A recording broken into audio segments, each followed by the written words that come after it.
tal, amigos y amigas? Bienvenidos a otro programa de Facetas del Terruño. Hoy nos encontramos en Venecia, un distrito del hermosísimo cantón de San Carlos. Y Venecia es lugar a veces como de misterio, es muy tempranito, estamos en las primeras horas de la mañana, son cerca de las 5:30, por aquí todavía la gente no se ha levantado. Al ser un domingo, pues hay un poquito como de chance para descansar. Esta es una población sumamente trabajadora y las primeras personas que llegaron a la zona encontraron montaña, encontraron bosque, vinieron a voltearlo, posteriormente trabajaron la lechería, después trabajaron la caña, después el café y volvieron a la lechería. Pero nosotros queremos remontarnos un poquito a ese Venecia antiguo, cuando llegaron sus primeros pobladores, cómo era que trabajaban sobre todo la madera. Madera utilizada, por ejemplo, en esta iglesia, que casi no la vemos por la neblina, esta iglesia que es hecha toda de maderas preciosas. Y por eso vamos a regresar con esos boyeros de antaño que hoy nos van a hacer una demostración cómo traían la madera hasta aquí, cómo la labraban, cómo la procesaban. Vamos a irnos hasta la casa de don Juan Luis Mora y allí junto con su esposa también vamos a ver qué era lo que comían. Así que les invitamos a que disfruten hoy Venecia de San Carlos aquí a través de Facetas del Terruño. Hace casi un siglo, las familias que entraron a vivir en los bosques y montañas de la zona norte debieron voltear la montaña por dos motivos. Uno, para abrir espacio para la agricultura y la ganadería, y el segundo porque necesitaban madera para construir sus casas, calerones, puentes e iglesias. Este último trabajo lo hacían hombres habilidosos que con su hacha labraban las tucas. Y lógicamente no solo había que labrarlas, sino también trasladarlas a veces con mucha dificultad. Hoy vamos a conocer a esos hombres y ese trabajo. Don Marco Tulio Núñez Piedra, hachero también, usted muchísimos años estuvo usted en este tipo de oficio. Tiene 75 años, ¿a qué edad empezó usted como hachero? Como hachero y como boyero, a los 20 años. Sí, entre 15 y 20 años y dejé de esto ya cuando comenzaron tanta enfermedad, ¿verdad? De 45 años, ya ahí en adelante ya no pude más, ¿verdad? Es que es un trabajo muy grosero. Es que es muy duro, nosotros trabajamos día y hasta de ratos de noche, llueve o sueño, es muy grosero, andar unos en las montañas aguantando hambre, aguantándose. Sí, viera que yo le doy gracias a Dios que me ha dado mucha vida, ¿verdad? Considero yo que me ha dado extra para lo que yo he trabajado y me he maltratado y tengo 5 operaciones y aquí ando, gracias a Dios, dándole gracias a Dios porque me da tanta vida. Esto es importante, dice usted que empezó a los 20 años, ¿cómo se aprende ese oficio? ¿Cómo aprendió uno? Antes como uno, yo estuve un año en la escuela nada más, hasta 8 años, de 8 años en adelante fue trabajar porque uno era muy pobre y tenía que trabajar y estos eran temporales de 3 meses que tenía que soportarle uno y mi tata era muy pobre y me hacía trabajar también y ya yo hasta los 24 años no supe lo que fue disponer del jornal, sino que mi tata lo recibía. Después me casé a los 24 años y seguí juerreándola. Trabajando peor todavía, pero gracias a Dios y a la Virgen aquí estoy juerreándola así. Bueno, toda la vida entonces como hachero, llegar a la montaña, voltear los palos y empezar a labrarlos. Habían palos muy grandototes. Ah, sí, palos grandes de 30 y resto pulgadas que jalaba uno con los bueyes. Antes todo era mucho más valiente, tanto uno como los animales, los bueyes y todo.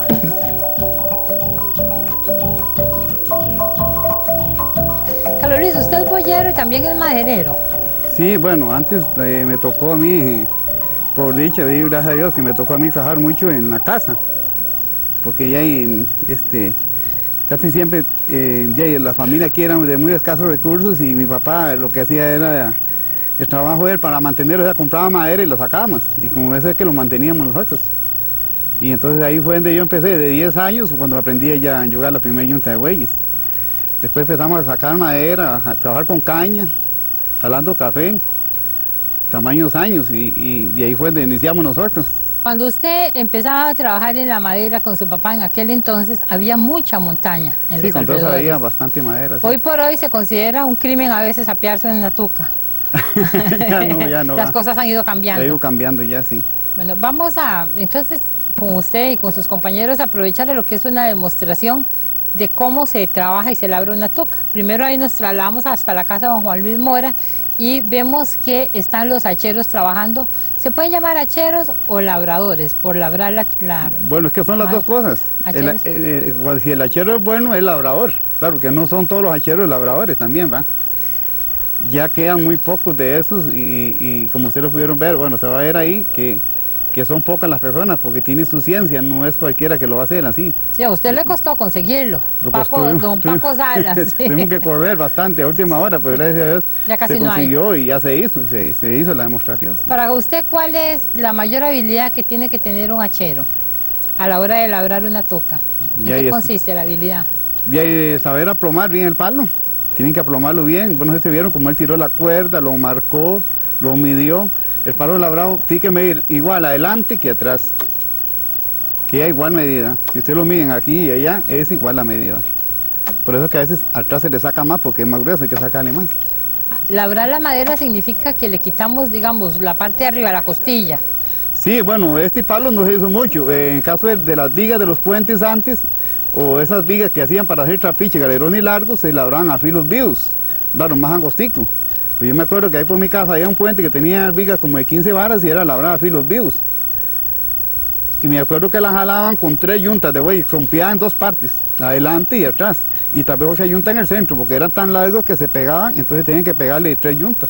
Es que antes los puentes aquí en San Carlos eran de puras tocas. De puras vigas, aquí no había, la mayoría eran puras vigas. Yo me acuerdo que ese puente entendíamos nosotros era pura viga de madera, de manú. Bueno, ya hemos visto entonces a don Paco Salas, también estaba don Ovidio ahí metiéndole el hombro, ¿verdad? Ajá, ayudándole. Ajá, sí. Ayudándole un poco. Ya ellos han labrado esa madera y vamos a ver qué es lo que ellos nos van a contar. Que yo creo que cuando uno termina de labrar un palo, ya no quisiera labrar otro, pero ya a veces hay que hacerlo. Yo a veces estaba labrando y labraba 2, 3 palos a mediodía, según palos bonitos. Perfectamente, pero sí sale uno cansadito. ¿Cómo empezó usted en esto? ¿Cómo aprendió? No, mi papá labraba y viendo a mi papá ahí, yo trabajaba con él y enseguida ya aprendí más cuando ya me dependicé de la casa. ¿Cómo se paga eso? No, yo lo hacía por el jornal y esto que le pagaban a uno, bueno, ya cuando estaba ahí en San José de la Montaña me ganaba como a 1.50 la hora, ahí, pero...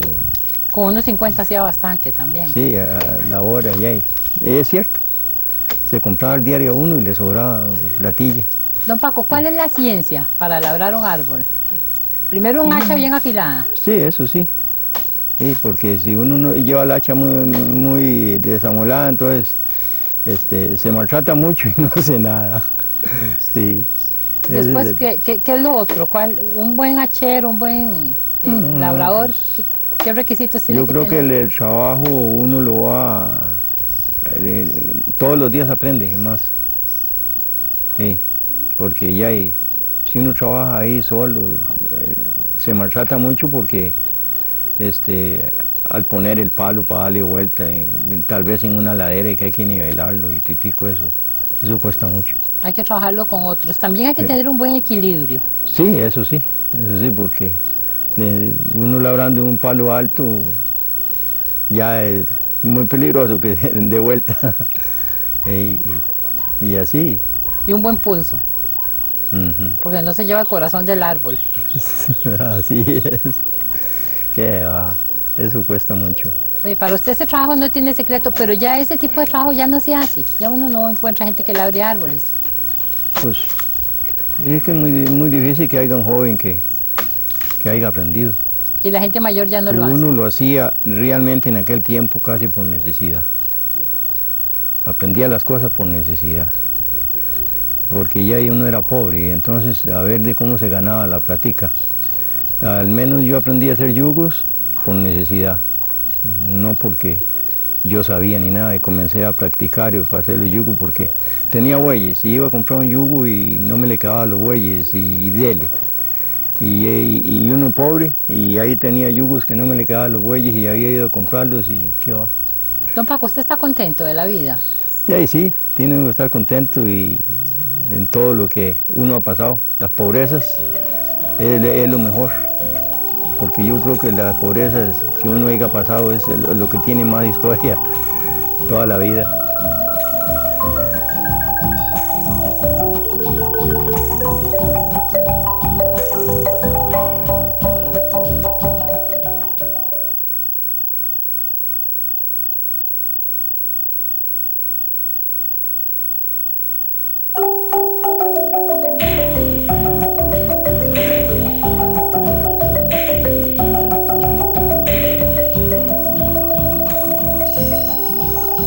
Tan esforzadas como esos hombres fueron las mujeres que les acompañaron.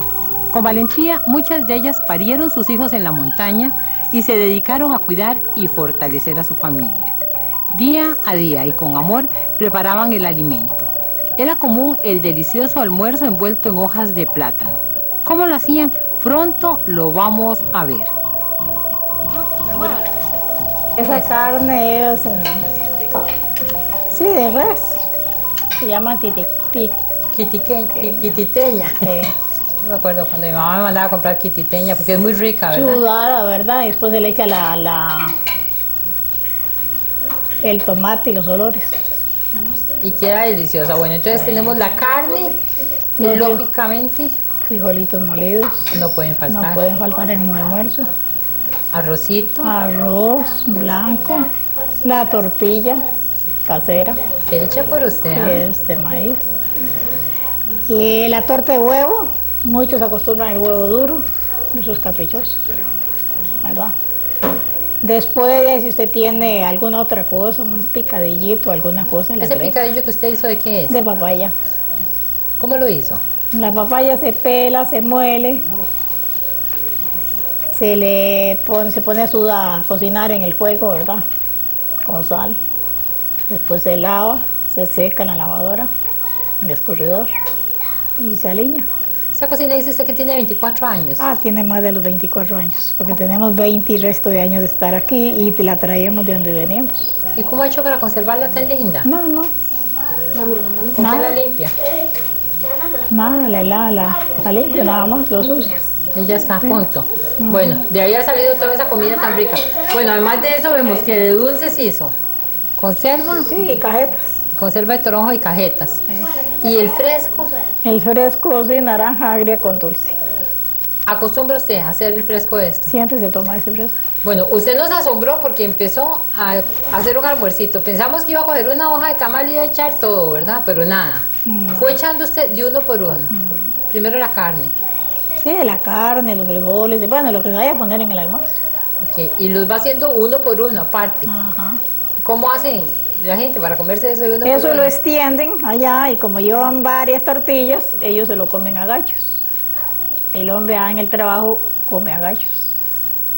¿Y cómo es eso que usted dice que un almuerzo tiene que llevar 6 tortillas? A 6 tortillas para que les alcance con la comida que llevan para los gallos. Y que si su marido, que si usted no le echaba las 6 tortillas, no se iba. No se iba. Usted rapidito, ¿ah? Echando las 6 tortillas para que fuera a trabajar.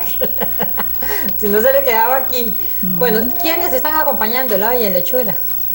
Están las dos nueras, Roxana, Roxana y y Rosa. ¿Su hijo? Sí, él un rato ahí, ¿Cómo se llama? Ricardo, Y las chiquitas son sus nietas. nietas, ¿Cómo se llaman? La nieta mayor, Noelia. Noelia. Nombre así como de novela, de canción. ¿Y la más pequeña? La más pequeñita no es esta, es otra, pero aquí está esta, Beatriz, Ana Beatriz. Ana Beatriz. Bueno, está toda la familia. Cuando usted empieza a cocinar, todo el mundo viene aquí El a día que ayudar. hacemos tamales casi siempre estamos todos. Bueno, hemos echado una ojeada en su casa, además de la cocina, y vemos que es una casa muy linda, donde ustedes utilizan mucho la madera, muy alto, los techos. Y me ha dicho que usted en la habitación suya, en el cuarto, admiré ese mueble tan lindo de su cuarto, tiene arriba la Santísima Trinidad. Y yo le dije, ¿por qué? ¿Qué me dijo usted? Sí, que jala visitas. Y yo le dije, bueno, ¿le gustan Siempre las nos visitas? acompañó. ¿Le gustan las visitas? Sí. Bueno, vamos a ver entonces la terminación de los almuercitos y los va a mandar allá para el Bajillo. Sí, para los bolleros que están trabajando. ¿Cuál es la ciencia, don Juan Luis, de comer en...? La ciencia es que si usted coge el gallo, lo coge con la mano izquierda para que la mano derecha no se le llene de grasa para después coger el puño del cuchillo, ¿verdad? Porque si lo coge con la mano derecha, generalmente uno come con la derecha, solo que sea izquierdo. Entonces comemos con la mano izquierda para que la mano derecha no esté engrasada. ¿Ah? Porque si está engrasada no puede trabajar con el cuchillo. Se resbala el cuchillo, sí, se le zafa la mano. Entonces esa ha sido siempre la historia de comer con la mano izquierda en el trabajo, ¿verdad? Cuando uno está trabajando en el campo. No sabía yo eso hasta ahora. Pero además, toda la gente estaba asombrada ya con su esposa de cómo ella hace estos almuerzos, que en cada uno va empaquetando, en uno las tortillas, en otro los frijoles, en otro la carne. Y vea que aquí a los compañeros se les está complicando el asunto, porque sí, no están acostumbrados. Sí, el complicarse es porque hace muchísimos años que esto no se acostumbra, ¿verdad? Antes, cuando andábamos sacando madera, así como decir ahora aquí, el almuerzo, yo iba a dejar almuerzo, ¿verdad? Una alforja de cuero o de mecate llena de botellas de fresco, llenas de botellas de leche, llenas de almuerzo, para que la gente almorzara, pero ya hace tantos años que esto no se acostumbra. Digamos, si usted va a un paseo, usted lleva una hielera, ¿verdad? El arroz y toda esa cuestión, y ya va sacando y dándoles en platillos a los chiquillos, pero ya esto es totalmente aparte, en hojas, ¿verdad? Sí, esto en hoja hace mucho tiempo, pero además es una forma diferente, porque yo he visto en hoja, pero todo junto. Sí, pero se hace muy feo. Sí. Los frijoles que están molidos se van mezclando con todo. Cuando usted va a sacar va todo unido, ¿verdad? En cambio así aparte, ¿no? Cada uno coge la tortilla con aquello. Claro que está difícil porque no hay donde poner las cosas, ¿verdad? Entonces uno va comiendo como por gallitos. Como por gallos. Sí, hay que hacerlo así porque con esto no es.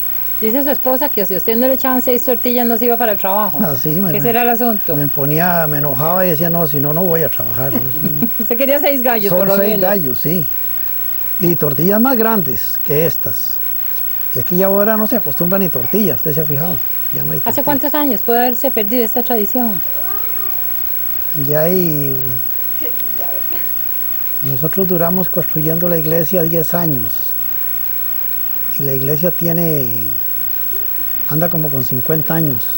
Yo diría que tal vez unos 50 años ya se dejó de esto, ¿verdad? De ir a dejar almuerzos y todas esas cosas así. Por ahí así puede ser. Bueno, empieza solo a comer usted para ver el ejemplo. ¡Qué sabrosura! Sí, porque no han almorzado.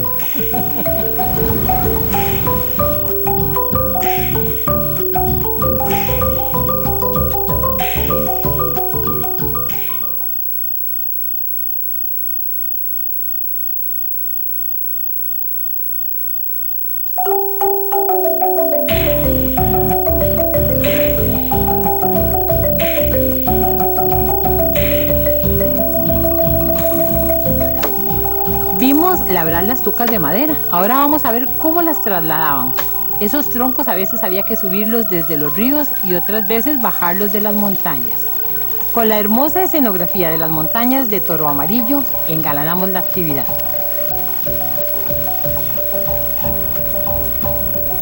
Vamos a hacer una demostración con las carruchas, los pastecas, como se llaman, cómo era que sacaban los señores antes madera de las peñas, aquí donde no se podían, porque antes no había tractores.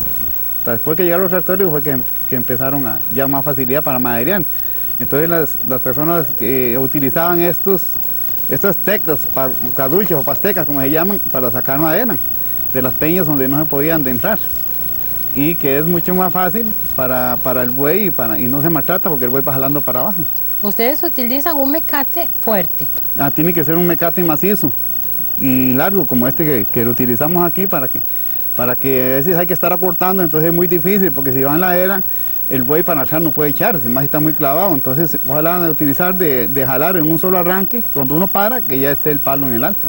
¿Es cierto que también a veces se usa el cable de acero? Sí, el cable de acero también se usa, lo que pasa es que el cable de acero a veces trueza mucho el yugo, entonces para más facilidad se usa el mecate. Hay 2 yuntas. ¿Qué Ajá. función tiene cada yunta? Bueno, como podrás ver, los míos van para abajo, jalando el mecate, para que la tuca venga para arriba. Y los otros están cabeceando el palo para ayudándole, para que los bueyes le cueste menos a los que van jalando para abajo, más fácil. ayudarles a jalar el palo. Entonces Siempre tiene que haber dos yuntas. Bueno, no todo el tiempo, a veces ahora lo hicimos aquí, pero se puede hacer con solo una, digamos. Y entonces es más fácil para los bueyes, con las dos. Este es un trabajo de grupo.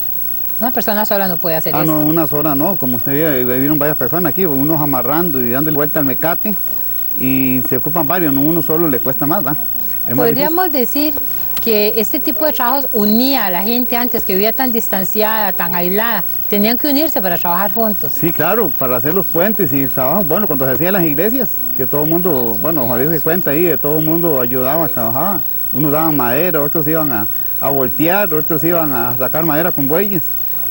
Y eso fue cuando se utilizaba mucho eso. O sea, la verdadera solidaridad. Había que ser solidario para todo. Sí, claro. Entre los hombres y entre las mujeres. Sí, porque las mujeres hacían los almuerzos y los cafés para los bueyeros, los hacheros, todos los que andaban trabajando. Claro. Y en la vida común también había que ayudarse unas a las otras, las enfermedades, los chiquitos, los embarazos.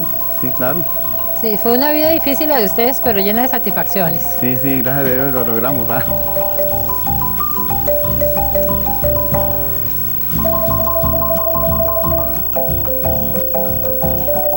Queremos hablar con usted de algo en lo que usted fue protagonista, y es la construcción de la iglesia de Venecia. Sí, ahorita, aunque ya hace tantos años que se terminó ese trabajo, pero siempre quedan los recuerdos de cuando bueno, el trabajo de nosotros fue el trabajo de arrimar la madera, maderear, no construcción, no artesano ahí, no, sino trabajo de hacha, de bueyes, de conseguir madera, todo eso. Esa es una iglesia toda de madera. Toda de madera. Maderas preciosas. Madera que esa iglesia tiene, yo diría que las mejores maderas que se sacaron en ese tiempo en la zona, ¿verdad? Porque todo se hacía escogido, madera que no tuviera nudos, que tuviera todo sanito.